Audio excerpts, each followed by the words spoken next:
Hello aspirants, कैसे हैं आप सभी। आई होप, मैं आशा करती हूँ कि आप सभी अच्छे होंगे, स्वस्थ होंगे और अपने एग्ज़ाम की तैयारी में लगे हुए होंगे।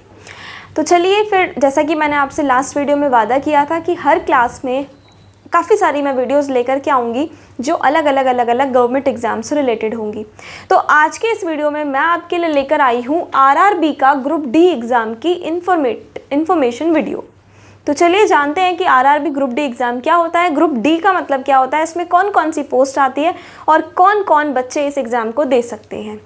एक रिसर्च में पाया गया कि एसएससी में जो कंपटीशन होता है वो थोड़ा ज़्यादा होता है as compared to other government examinations. तो चलिए बिना टाइम वेस्ट किए हम शुरू करते हैं और देखते हैं कि इस एग्ज़ाम्स को हम कैसे क्लियर कर सकते हैं। आरआरबी ग्रुप डी कंडक्ट करता है रेलवे रिक्रूटमेंट बोर्ड आरआरबी, जो कि हमारा लास्ट वीडियो में मैंने आपको बताया था। 10th पास हो अगर आप, या फिर आप आईटीआई क्वालिफाइड स्टूडेंट हो, तो आप लेवल 1 पोस्ट को दे सकते हो इंडियन रेलवेज में।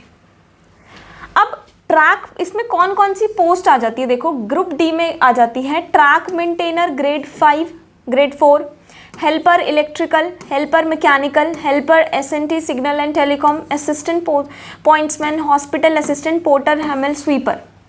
अब इनके लिए अगर आप 10th पास हो या फिर आपने आईटीआई किया हुआ है, 10th पास हो या आईटीआई किया हुआ है, ठीक है, तो आप इस एग्ज़ाम को दे सकते हो। एजुकेशनल क्वालिफिकेशन आपकी कम से कम 10th पास होनी चाहिए, मेट्रिकुलेशन भी हम उसको जानते हैं, और 10th के साथ आईटीआई किया हुआ होना चाहिए from institution recognised by NCVT SCVT. ये ध्यान रखिएगा, ये काफ़ी इंपॉर्टेंट चीज़ है कि आरआरबी जो है वो आईटीआई के वही डिप्लोमा लेता है जो इंस्टीट्यूट एनसीवीटी या एससीवीटी से अप्रूव्ड होते हैं। Candidates with only 10th pass can apply. जो 10th पास वाले कैंडिडेट्स हैं वो भी अप्लाई कर सकते हैं, लेकिन प्रेफरेंस अगर आप चाहते हो ना कि भाई मेरे को तो ये जॉब चाहिए, मेरे को ये जॉब चाहिए, तो फिर आपका आईटीआई क्वालिफाइड होना ज़रूरी होता है काफ़ी सारे टेक्निकल डिपार्टमेंट्स में, क्योंकि ये सारा टेक्निकली काम हो रहा है। देखो electrical, mechanical, signal, pointsman, assistant. Age limit की अगर बात की जाए तो अगर आप जनरल या अंडर रिजर्व्ड कैटेगरी में आते हो तो कम से कम 18 साल से 33 साल इसकी एज लिमिट रहेगी। 18 साल से 33 साल इसकी एज लिमिट रहेगी। अगर आप ओबीसी में आते हो तो 18 साल से 36 साल इसकी एज लिमिट रहेगी, यानी +3। अगर आप एससी या एसटी से आते हो तो 18 साल से 38 साल यानी +5 आपको इसमें एक्स्ट्रा मिल जाते हैं। और अगर आप पीडब्ल्यूबी कैंडिडेट्स के हैं तो आपको 10 साल का एज रिलैक्सेशन मिल जाता है। सैलरी स्ट्रक्चर की बात की जाए तो बेटा इसमें 18,000 से सैलरी शुरू होती है और 25,000 तक सैलरी जाती है, इन हैंड की मैं बात कर रही हूँ। इसके अलावा आपको काफ़ी सारे बेनिफिट्स मिलते हैं, जैसे हाउस रेंट अलाउंस हो गया, मेडिकल एक्सपेंसेस हो गए, ट्रैवलिंग का कुछ मिलता है, कन्वेंस मिलता है, तो ये सारी चीज़ें आपको अलग से गवर्नमेंट देती है। समझ में आ गया? ठीक है। उसके बाद एग्ज़ाम पैटर्न जान लेते हैं कि किस तरह से हम इस एग्ज़ाम को क्लियर कर सकते हैं। तो इस एग्ज़ाम में आपकी टोटल 3 स्टेजेस आती है। टोटल कितनी स्टेजेस होती हैं? टोटल 3 स्टेज होती है, फर्स्ट स्टेज, सेकंड और थर्ड। तो फर्स्ट स्टेज में आप देखोगे सीबीटी टेस्ट होता है। सीबीटी को आप कंप्यूटर बेस्ड टेस्ट भी बोलते हो। इसमें ड्यूरेशन यानी समय आपको पूरा का पूरा मिल जाता है 90 मिनट का। पूरा आपको समय 90 मिनट्स का दिया जाता है, और जो पीडब्ल्यूबी कैंडिडेट्स हैं उनको 120 मिनट का समय दिया जाता है। नेगेटिव मार्किंग 1/3 की होती है। हर एक गलत आंसर के लिए 1/3 मार्क्स आपका डिडक्ट हो जाएगा, यानी अगर आप 3 क्वेश्चन गलत कर देते हो तो 3 क्वेश्चन पे आपका 1 नंबर कटेगा, ठीक है। मैथमेटिक्स के इसमें क्वेश्चन आते हैं 25, जनरल इंटेलिजेंस और रीजनिंग के 30 क्वेश्चन आते हैं, साइंस के 25 क्वेश्चन आते हैं क्योंकि इसमें सारा टेक्निकली काम होता है। फिर करंट अफेयर और जनरल अवेयरनेस के 20 क्वेश्चन आते हैं। तो बेटा देखो इसमें भी जैसे लास्ट एग्ज़ाम में जो मैंने आपको बताया था आरआरबी एनटीपीसी का जो एग्ज़ाम है उसमें भी इंग्लिश की ज़रूरत नहीं होती और इसमें भी इंग्लिश की ज़रूरत नहीं होती।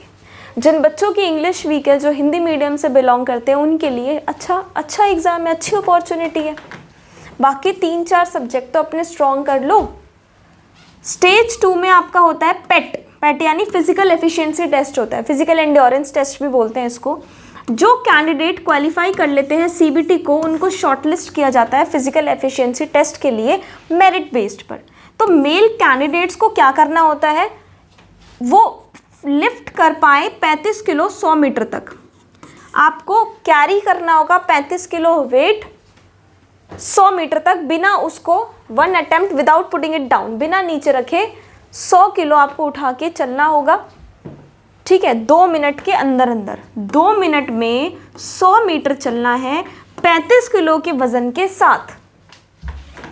Should be able to run, और 1000 मीटर की रेस होती है इसमें, जो कि आपको पूरी करनी होती है 4 मिनट 15 सेकंड में। फीमेल कैंडिडेट्स के लिए, जो फीमेल कैंडिडेट्स हैं उनको लिफ्ट करना होगा 20 किलो 100 मीटर इन 2 मिनट। टाइम डिस्टेंस सेम है, वज़न कम है। मेल्स को ध्यान देना इस बात पे, मेल्स को 35 किलो का वज़न उठाना होता है और फीमेल्स को 20 किलो का वज़न उठाना होता है। In 1 attempt without putting it down, नीचे नहीं रखना होगा उसको, ठीक है। Should be able to run, और फीमेल्स के लिए भी जो दौड़ होती है वो तो 1000 मीटर की है, यानी 1 किलोमीटर की है, लेकिन समय यहाँ पर 5 मिनट 40 सेकंड का दिया गया है। और मेल्स के लिए यहाँ पर समय जो दिया गया है वो दिया गया 4 मिनट 15 सेकंड का इन 1 अटेम्प्ट, एक ही अटेम्प्ट मिलेगा आपको उसमें। पेट जो होता है वो क्वालिफाइंग नेचर होता है, इसमें कोई मार्क्स अवॉर्ड नहीं होते। अगर आपने ये कर दिया इट मीन्स आप उसको क्लियर कर लोगे। उसके बाद स्टेज 3 में आपको अपनी डॉक्यूमेंट वेरिफिकेशन करवानी होती है, जिसको हम डीवी भी बोलते हैं, और फिर मेडिकल टेस्ट होता है। मेडिकली आपका फिट होना बहुत ज़रूरी है। समझ में आ गया? आई होप आपको क्लियर हो गया होगा। तो ये है आपका स्टेज 3। तो इस तरह से आप आरआरबी ग्रुप डी के एग्ज़ाम्स को दे सकते हो और एक अच्छी जॉब सिक्योर कर सकते हो अगर आपकी इंग्लिश वीक है और अगर आप फिज़िकली स्ट्रॉन्ग हो।